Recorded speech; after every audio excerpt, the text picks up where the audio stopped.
Hello, and welcome to another ASMR video that I've just woke up and decided to record again. I wanted to say thank you so much for all the lovely comments in the other video. I didn't really expect so many people to comment on it, as the first one didn't really get any. But thank you. It's really lovely to wake up and see a lot of those comments. I think one was called Kay. She said that she's on both accounts, so thank you so much. I forget the name, but they had a Luigi profile picture. Again, thank you everyone that commented. This video is going to be a reading video. It's not empowered, sorry. By V, and I cannot pronounce her last name for the life of me. It's basically a book that kind of tells you how to live your life with passion and purpose, and how to achieve your goals in a way that's structured and reasonable. You'll see as we get into the book, it's basically just it breaks things down better, allowing you to go for it. Sorry about my mustache, it is overgrown. I do need to shave it. Might as well get some sounds out of this before I start reading, because someone in the other video said I didn't do this for long enough. So yeah, I do appreciate the feedback, because I'm new to this. I'll be recording a tapping and talking video of this, just like a ramble. I can talk for hours. Yeah. So I guess we're gonna get into it. This chapter is called Get It in Order. And so yeah, one of my all-time favourite tasks is sitting down in a cozy room with a fresh planner and writing down all my goals for the beginning, middle and end of the year. I love the art of goal setting, habit building and system changing, because it makes me feel extremely empowered and in control. I get to list the things that I want to see come into fruition and spend my days ensuring that it happens. I've been setting goals religiously for many years, and they've become a dominant topic of discussion on my YouTube channel. The system, views and approaches that I take to setting my goals and how long I view them has changed my life drastically. For so long I allowed the years to pass me by, not knowing what I wanted, until I literally started writing and speaking them into existence. I used to let life just happen to me as opposed to making it happen for myself.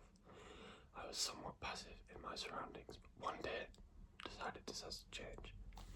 See what I mean about she's talking about how she actually was able to put her goals into existence by writing them down and speaking them. If you're able to actually comprehend what your goals are and put them in written form, I think it makes them a lot easier to achieve. Because a lot of people just think, oh, I want to do this, this and this, but if you actually try and write it down and think of, oh, how can I go about achieving this, I think it breaks it down and makes it a lot easier.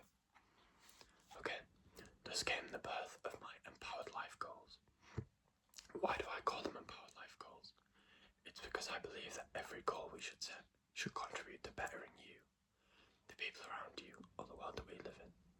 I believe life is about the pursuit of peace, happiness, love, and your goals and desires. Your goal could be to be a Grammy-nominated musician, to help lead reform for girls' education, and to become wonderful parents to lots of children, or to attend the best engineering school in the world. Whatever your goals are, they will inherently carry something you desire, something that will make you or those around you happy. So in some sense of the word, your goals, whether personal, collective or global, should empower you or have elements of empowerment for others. Our goals can sometimes lack the empowerment element, but be a means to an end, and the end is typically what we really want. For example, having to get a good grade in a class that you hate so you can attend the college that you really want. The goals we set indicate what we want to pursue and pour our energies.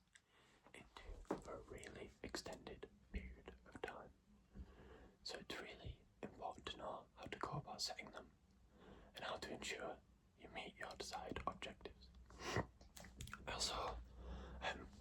I like to know if I read too fast. I have ADHD, so my brain does run a bit quick. So if I'm reading too fast and I do another one of these, please put in the comments, because I know this is meant for sleep, and if I read too quick, I don't exactly want to overwhelm you. I guess a lot of people will probably use this for like background noise, which is fair enough. I do the same things with a lot of ASMR videos myself. And sorry that I sound posh, I'm northern, as I said in my first video. I'm not used to whispering. I've never really whispered for this long in my life. Okay. Something I always ask myself whenever I'm setting my goals is, why do I want this? What do I hope to see coming from achieving this goal? And how do I guarantee that I stay on track? Sometimes I always ask myself whenever I'm setting my goals is, oh, I've already read that part. There are moments in my life when I did things without purpose, with no understanding of why. And as you can imagine, I find it hard to find self-motivation or even enjoyment. One example is attending art and design classes. In school, I had no desire to participate in these classes.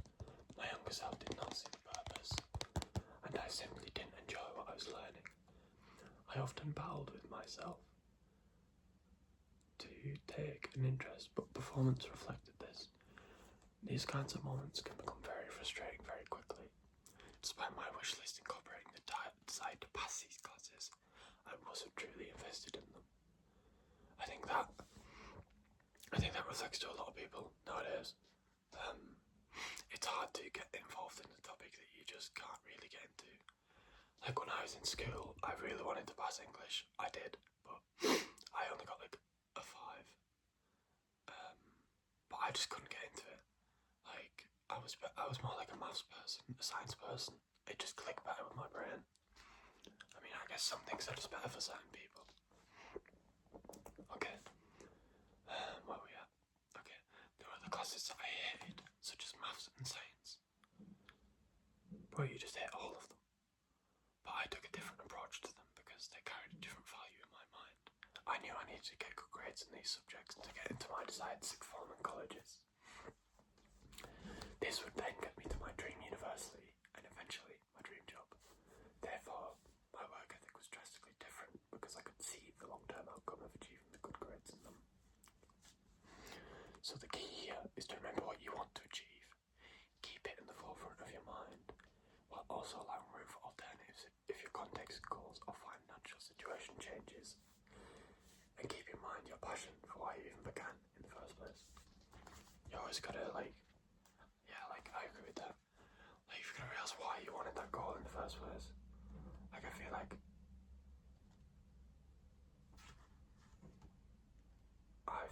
I've somehow went back in pages, haven't I?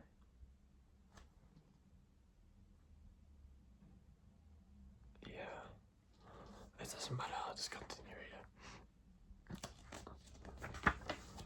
Halfway not, I'm basically rereading something that I've already read, because apparently I'm an idiot.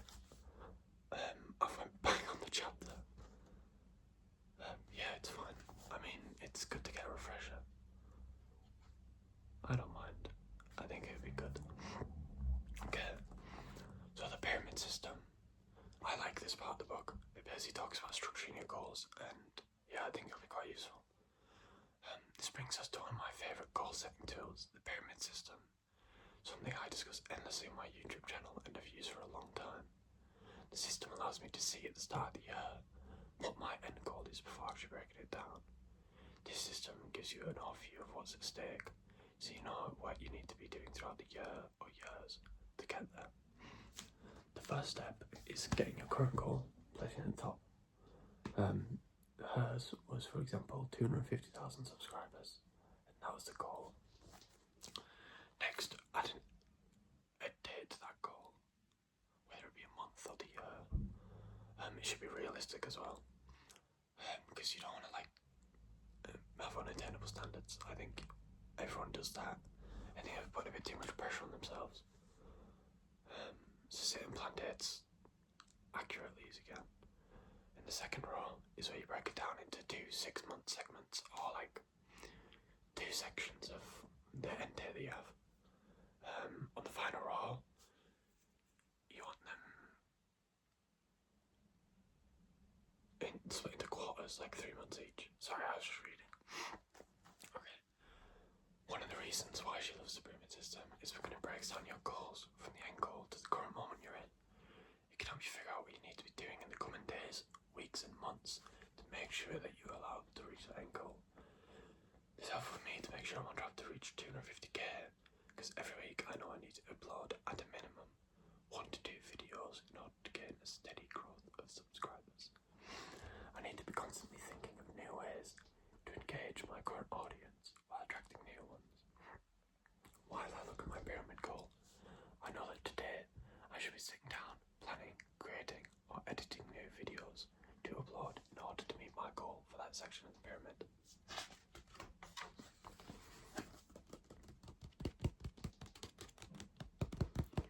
There are many examples we could factor in here. I've used the example of process of buying a house. Sorry, I didn't want to sneeze. Let's imagine that to purchase a property you need to deposit 10k and that your aim is to save in the coming 2 years. This means your goal for the first year is to save 5 grand. This figure you place at the top of your pyramid with the words buy a house next to it. Below that, you should know that in 6 months of the year you should have saved at least half of that required figure, so 250,000. Then below that, break down what each of those first 6 months should look like, where you should be setting goals aside to put £400 a month. See, it makes it a lot easier if you can break it down, especially with money. I think money is easy if you learn to budget properly. As someone that's always had to budget his whole life, just having low money and low income until I moved out. I've had to budget now because I broke my arms and I lost my job, so it sucked. But I am managing for now. I'll hopefully be getting back to work in 2 weeks. Although I did lose my job, so I need a new one. This should eventually bring you to the current day where you ask yourself, what could I be doing to ensure I'm getting this goal? Should I consider finding alternative ways of travelling around my friends? Taking an Uber instead of the tube? Oh no, instead of taking an Uber, take the tube. I was so confused. Instead of having a takeaways, have meal prep. They help factor in things weekly, daily and on a monthly basis to help you meet your target.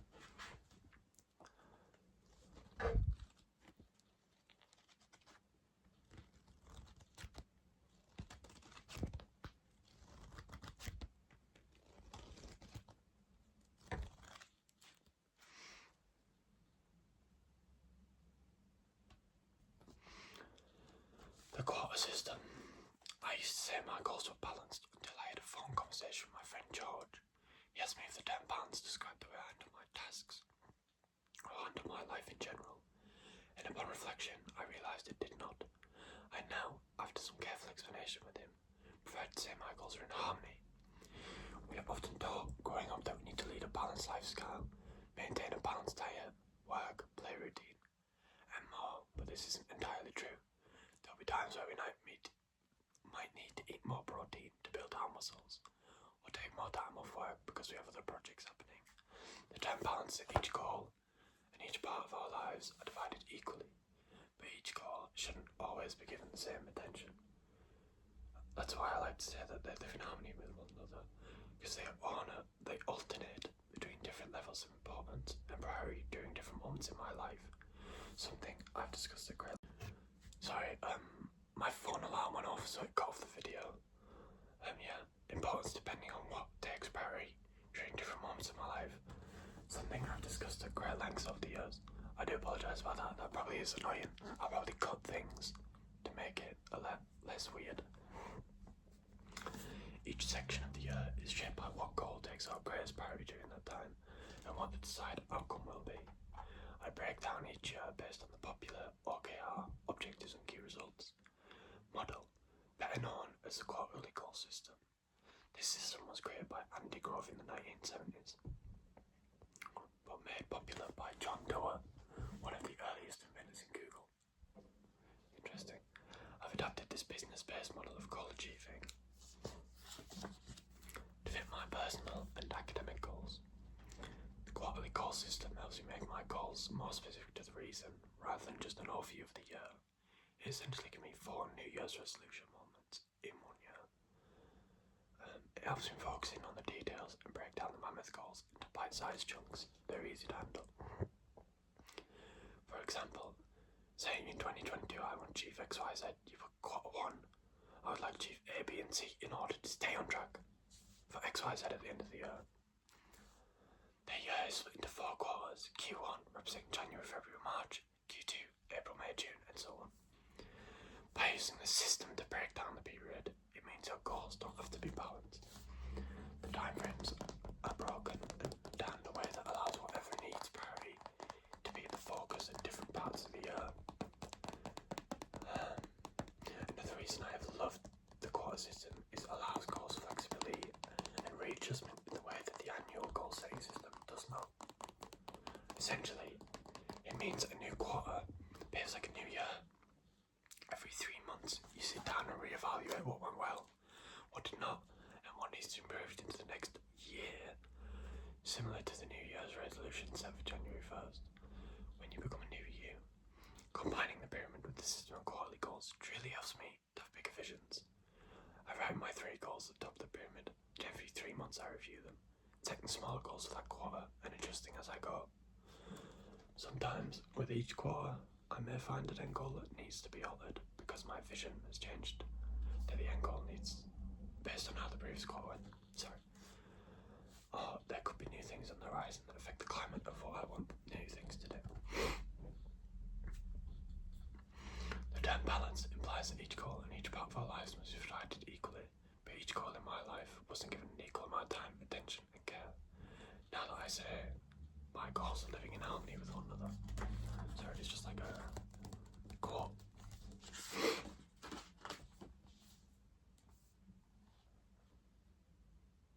Yeah. Dividing your goals into themes is something that I've done and took from her book. Yeah. Now, let you give me some real life examples of how I typically set my goals. I like to begin by considering the different themes that matter to me. Each year they may alter slightly, but I generally focus on 5 key areas: professional, academically, personal growth, social media and health. These strands may look extremely similar and technically all intersect, but they all look drastically different and require different things from me. My professional strand focuses on future career prospects, present work and things I'd like to do once I graduate and no longer a student. This includes internships, work experience placements, volunteering, CV building, cover letters, interview prep, etc. All things that will prepare me for the working world. The academic stand, as you can imagine, centres around my education. This strand focuses on what my goals are for my grades, the things I'd like to learn, the skills I want to attend, assignments, exams and more. This is one of my biggest strands and takes the most focus. Yet I've largely dedicated my time at Oxford and Harvard, but includes time studying courses outside of my university requirements, learning languages, doing voluntary research papers and more. The personal growth strand focuses on building my life skills, understanding things as investing, taxes, saving money, learning how to drive, becoming more assertive and more confident, writing a book, etc. These strands on things I personally want for myself that don't include anyone else.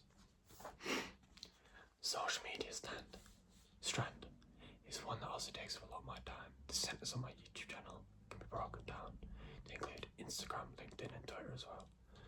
The goals in this strand usually focus on growth, but for me the most important thing is impact, real. It's a constant work in progress, making sure all of the platforms are in harmony with an impactful and helpful message. I have to make sure they're constantly on brand, but also prepare a space where I can be my most authentic and creative self. Each quarter predicts what the new channel should look like as it evolves and gains a new audience members while maintaining the active ones. A lot of that goal and strand focuses on rebranding anything that may not be working, introducing new editing skills and different ways of becoming more efficient in producing meaningful and impactful content. This trend also focuses on the business aspect, the brand collaborations, finances, contracts, partnerships and more. Why is reading getting me out of breath? I think it's whispering. Okay, lastly I have my health strand, which is arguably the most important, the one that focuses on my mental, physical and spiritual health. I also use that strand to include my family and personal relationships, as I feel they contribute largely to my well-being. In this one, I set targets for things such as how physically active I should be, my diet and my sleeping patterns. When you're in a world that requires you to be on 24/7, it becomes easy to forget to take time off, sleep well, work on social media. You can stay online for hours, and combined with a full-time master's degree and a YouTube channel, things can become overwhelming very quickly. I love this strand, and it forces me to stop and reflect on how I truly feel. You can't do your best if you don't feel your best. For me to show up and create great content or perform well in an academic assignment, I need to make sure my mental health is taken care of. I strongly believe that our goals rest on our health, the kind we are to our bodies and minds we want to use to achieve this incredible goal, the better the journey becomes. Because of this, a large factor of each quarter is understanding where I am mentally and focusing everything around that. A recent example of the process of producing this book, I said on Q1 I focused solely on the book and a social media detox. Hence, I came offline from all my platforms, a complete blackout for 2 to 3 months. This is something I've never done, and the reason I made this decision because I knew mentally I couldn't handle a full-time half degree, writing a book, and maintain a full social media presence online, something I had to give. Okay. A few more pages left, and then I think we'll come back to it another time, as we will be getting to where I was going to start on this chapter. I accidentally opened the chapter before, but it's alright though. Okay. The first step is making your dreams into a reality. Let's talk about how to actually be prepared for what you want to speak into existence. I'm a firm believer in the classic mantra that success is when opportunity meets preparation. I've always discussed how I want to be. I was always dressed how I want to be addressed, and as I approach life, I wanted to achieve in essence. When I set my goals, I start behaving as if they are mine. My mindset alters and start pouring into my energy into manifesting them into existence. If you're a person of faith, this might center on praying about it or putting on focus on fasting in your new year. If you aren't a person of faith, you might write into your diary, wish for guidance from the universe, or maybe even speak to your friends and family about it. Whichever approach you take, make it real for yourself and start speaking it into existence and acting on it. 1 second, I just need to do a cut. I remember so long that I wanted to work with LinkedIn. They had been one of my dream brands for a long time. I had no idea how I'd end up working with them and in what capacity, but I had them loud and proud on my vision board. I decided to incorporate them into the things I was already doing. So when that time came, I was ready. I verbally expressed how much I enjoyed the app on social media platforms whenever I hosted my annual event access. I taught a LinkedIn session and showed students how to maximise their skills, potentials and opportunities using the platform. The talks are always the students' favourite sessions because of how similar the platform is to Facebook. We taught students how to network, how to pitch themselves on the business and how to use social media for their professional advantage. The genuine enthusiasm for the platform showed through the students' use of it after the sessions, and also reflecting the way that I posted about how helpful I had found LinkedIn to gain information about the world of work. But he tongue-tied. So when a few years later, my manager told me they had reached out to work with me on a year-long campaign, I was ecstatic. All my unsolicited work with LinkedIn and the constant tagging of the platforms on my social media networks had prepared me for this opportunity. It made me confident in my knowledge of the brand and how I would want to work with sat down with 2 team members who were working on the campaign. I made sure they knew about every last details of what I had been doing with the brand prior to any collaboration, and shared how much I loved the platform. They explained the campaign was about making change in the world of work for underrepresented students. I had been selected as one of the 7 change makers in the UK, and we became the faces of the campaign, featuring in video ads globally around Instagram, YouTube, LinkedIn and Twitter. My decision to put me with LinkedIn onto my vision board to prepare me for this opportunity. I had another alarm go off. Apparently I've set one every half an hour. My bad. Okay, I'm just gonna go from this part. I have been selected as one of the 7 change makers in the UK, and we became the faces of the campaign, featuring in video ads globally across Instagram, YouTube, LinkedIn and Twitter. My decision to put working with LinkedIn to my vision board prepared me for this opportunity. My continued references to LinkedIn and organically sharing how much I loved their network and giving me an advantage in that I was able to raise my profile with them and get noticed as a good choice to work with. It made my collaboration with the brand a lot easier because I was genuinely enthusiastic and had manifested the moment. The quote again. I'm a firm believer in the classic mantra that success is when opportunity meets preparation.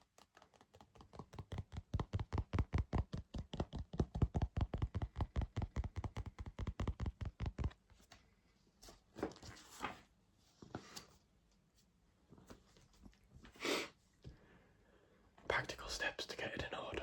Write down your goals, desires, and the changes you would like to make to achieve it is to see it. It's really important that you can see these goals, not just keep them in your mind. I also believe that there's something in writing it to believe it. When you write it down, you begin to believe it can happen because a part of it now exists in the universe outside of your mind. Verbally manifesting your ideas also help. When you speak it, you feel it. I recall so many moments when I said an idea out loud, and something about my words circling my space gave me the energy I needed to pursue that goal, because now it felt tangible. Writing down your goals can also help with being able to tick them off or delete them when you'd like to readjust or evaluate them. It can also help keep you accountable. If you haven't written it down or added to your calendar, it doesn't exist. Once you have goals in writing, make sure you make a habit of looking at them on a regular basis. Read back your own words and your own vision. You owe it to yourself to actually put the words into action and get them started. Writing them down and closing your notebook for 5 months is not going to help. You have to actively engage with these goals and look over them. Check where you should be in the timeline and adjust as you go. For me, I wake up every morning, go to my desk, open my planner, and look at my daily to-do list. Otherwise, I genuinely don't know what I need to do for the day. On a weekly basis, I check with my quarterly goals every 2 weeks or so. So I double check on my longer term plans. Create systems to make your life easier. The next thing is creating systems first and tying them into your goals. It's worthless to simply study more and get good grades, and wake up every single day and spend hours sitting in a library not knowing what you're doing. Put in place a system that addresses your learning style and preferred study method. If that is ensuring you are going to sleep on time, waking up at decent time, exercising regularly, or sitting in a cafe to study because the library makes you sleepy, then so be it. Understand what the issue is first, then create a system that helps you get there. Putting things in place can help you save time and avoid bad habits. Makes more sense. Essentially, using systems to line up your goals is taking the prevention versus cure approach in life. Because if the issue even occurs, there will be systems before the issue occurs. There will be systems in place to avoid it. An example could be your health. You may want to write down maintain a healthy weight on your goal list, but this wouldn't be helpful because it doesn't speak to a process, a system, or a new habit. You want to create new habits in order to turn them into something like walk 10,000 steps a day, eat 5 fruits a day. Don't buy high sugar foods and have them in the house. These make end goals more realistic because you're building systems and habits around them.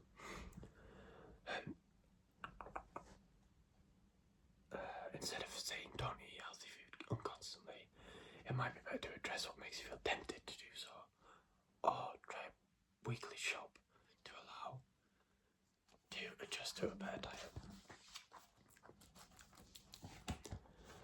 Also try learning to cook healthier food in bulk, especially with friends or family, to make the process more fun.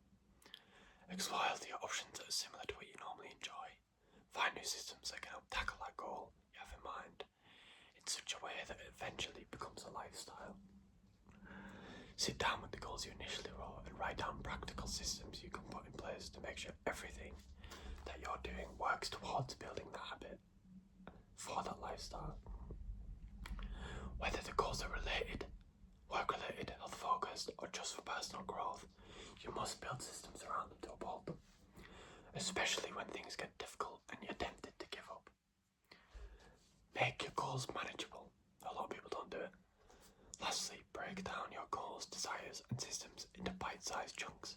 The more easily manageable each step of this is, the easier it becomes to achieve.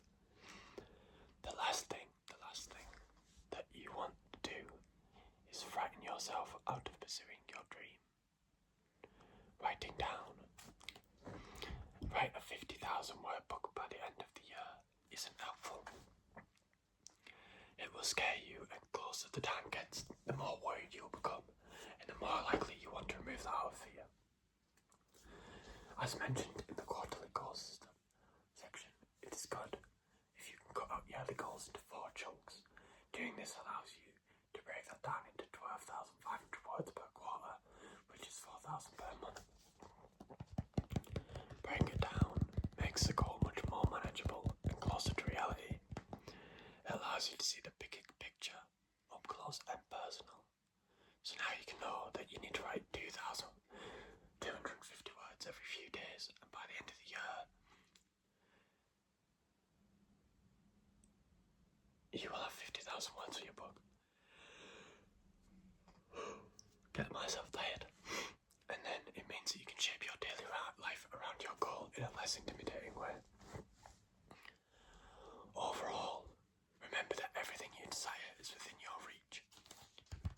Sometimes not in the exact time frame that you want.